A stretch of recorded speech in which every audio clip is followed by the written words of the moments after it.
A former Zellers already sits empty in a mall in Moose Jaw, Saskatchewan.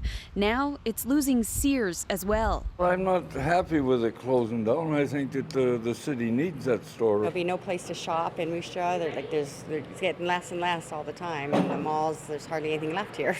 As part of its restructuring, Sears is closing 59 stores across the country, from Seashelt, British Columbia to Cold Lake, Alberta, Brockville, Ontario to Corner Brook, Newfoundland.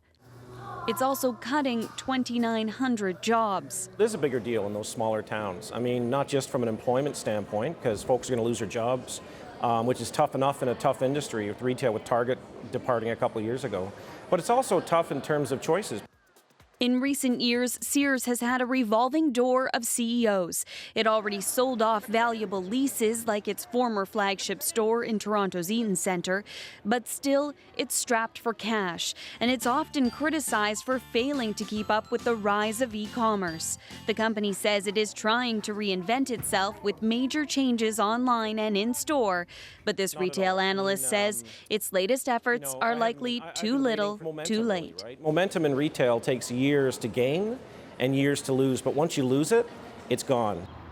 At a Toronto Sears location that is supposed to stay open, some shoppers aren't convinced Sears has a future. I don't know. I don't know what I would get from there. I don't shop at Sears. It's not as popular, especially with my generation. We won't shop there. I personally don't shop there, so I think its time has come. I've shopped with Sears since I was a child. I hope they survive.